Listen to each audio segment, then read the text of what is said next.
ഇന്ന് നല്ല അടിപൊളി ചൂര മീൻ കിട്ടിയിട്ടുണ്ട്. ഇന്നല്ല ഇന്നലെ കിട്ടിയതാണ്. നല്ല വലിയ തലയുള്ള മീനായിരുന്നേ. അത് തല പ്രത്യേകം കറി വെക്കാമെന്ന് വിചാരിച്ചിട്ട് ഞാൻ മാറ്റി വെച്ചതാണ്. തലയും കുറച്ച് കഷ്ണമായിട്ട്. അപ്പോൾ കുറച്ച് കഷ്ണം അത് ഇന്നലെ വാങ്ങിക്കൊണ്ടുവന്ന് ഫ്രിഡ്ജിലായതുകൊണ്ട് രാവിലെ എടുത്ത് വെളിയിൽ വെക്കാൻ മറന്നുപോയി. അതുകൊണ്ട് ഐസ് കുറച്ചൊന്ന് കുറയാനുണ്ട്. അപ്പോൾ അതിൽ നിന്ന് ഞാൻ കുറച്ച് കഷ്ണങ്ങൾ മാത്രമാണ് ഇന്ന് കറി വെക്കാൻ വേണ്ടി എടുത്തിട്ടുള്ളത്. അപ്പോൾ ഇന്ന് വേറൊരു മീനും കൂടെ വാങ്ങിക്കൊണ്ട് വന്നു. സത്യം പറഞ്ഞാൽ അന്ന് വാങ്ങിക്കൊണ്ടുവന്ന് വളർത്തി മീൻ ഇവിടെ ആർക്കും ഇഷ്ടപ്പെട്ടില്ല. അല്ല, അതൊന്ന് ചേട്ടൻ മാത്രമേ കഴിച്ചോളൂ. ചേട്ടനും അത് ഒട്ടും ഇഷ്ടപ്പെട്ടില്ല കേട്ടോ. അതുകൊണ്ട് ഇപ്രാവശ്യം വാങ്ങിച്ചത് രൂപ്ചന്ദ് എന്ന് പേര് പറയുന്നത് കേട്ടോ. സത്യം പറഞ്ഞാൽ ഇത് ഉള്ളതാണോ കള്ളമാണോ എന്നെ പറ്റിക്കാൻ പറഞ്ഞാണോ എന്നൊന്നും എനിക്കറിയില്ല. അങ്ങനെയാണ് മീനിന്റെ പേര് പറഞ്ഞത്. അതിന്റെ ഐസ് മാറാൻ വേണ്ടി വെളിയിൽ വെച്ചിട്ട് മീനും മുളക് പൊടിയും മല്ലിപ്പൊടിയും ചൂടാക്കി തേങ്ങ അരച്ച് അടുപ്പിലോട്ട് വെച്ചിട്ടുണ്ട്. പിന്നെ ഇന്ന് ക്യാരറ്റ് തോരനാണ്. ചോപ്പർ ഉള്ളതുകൊണ്ട് ഭയങ്കര ഈസിയാണ്. ഞാൻ എപ്പോഴും പറയും പോലെ വെളിച്ചെണ്ണയുടെ ഒക്കെ അവസ്ഥയായപ്പോൾ ഇതാണ് കേട്ടോ.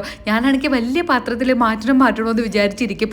സമയമാകുമ്പോഴായിരിക്കും ഓർമ്മിക്കുന്നത്. ഞെക്കി പിഴിഞ്ഞ് പാവം ആ ഒരു ബോട്ടിൽ ഒരു പരുവമായി കേട്ടോ. അങ്ങനെ ബീട്രൂട്ടൊക്കെ വേവിക്കാനായിട്ട് വെച്ചിട്ട് അപ്പോൾ മീൻകറിയൊക്കെ നന്നായിട്ട് തിളച്ച് വന്നിട്ടുണ്ടായിരുന്നു. ഇനി കുറച്ചുകൂടെ വറ്റി കഴിഞ്ഞാൽ മീൻകറിയൊക്കെ സെറ്റാവും. അപ്പോൾ തോരനുള്ള അരപ്പൊക്കെ റെഡിയാക്കി ഇട്ടിട്ട് പിന്നെ മീൻകറിയൊക്കെ ഉള്ളത് കൊണ്ട് കപ്പയാണ് എനിക്ക് ഏറ്റവും കൂടുതൽ ഇഷ്ടം. പക്ഷേ കപ്പ ഇനി നാളെ കിട്ടുള്ളൂ കേട്ടോ. അതുകൊണ്ട് പിന്നെ ഞാൻ അതിൻ്റെ ഇടയിൽ കൂടെ പുളിശ്ശേരിയും കൂടെ അങ്ങ് റെഡിയാക്കി വെച്ചു. പിന്നെ റൈസ് കുക്കറിൽ നിന്ന് ചോറും എടുത്ത് തിളപ്പിക്കാനായിട്ട് വെച്ചിട്ട് അപ്പോൾ മീനിൻ്റെ ഐസൊക്കെ മാറി നന്നായിട്ട് കഴുകി എടുത്തിട്ട് ഇത് ഭയങ്കര മുള്ളുള്ള മീനാണ് കേട്ടോ. അതിന് ഞാൻ മസാലയൊക്കെ പുരട്ടുമ്പം തന്നെ എൻ്റെ കയ്യിൽ അവിടെ ഇവിടെയൊക്കെ ഇങ്ങനെ പൊത്ത് കയറുന്നുണ്ടായിരുന്നേ. അതുകൊണ്ട് ഭയങ്കര പാടായിരുന്നു ഇതിൽ മസാലയൊക്കെ തേച്ച് പിടിപ്പിക്കാനായിട്ട്. അപ്പോൾ എനിക്കറിയില്ല ഇത് ടേസ്റ്റ് കാണോ ഇല്ലോ എന്ന്. എനിക്ക് ഒട്ടും ഇഷ്ടമല്ല കേട്ടോ ഇങ്ങനത്തെ മീൻ വറക്കാൻ വേണ്ടി തവയൊക്കെ റെഡിയാക്കി വെച്ചു. ഈ തവ ഞാൻ അടുത്തിടെ വാങ്ങിച്ചതാണ്. നിങ്ങൾക്ക് വേണമെങ്കിൽ ഞാൻ മുകളിൽ ടാഗ് ചെയ്തേക്കാം. അങ്ങനെ മീനും വറുത്ത് ഇന്നത്തെ ജോലി കഴിഞ്ഞു.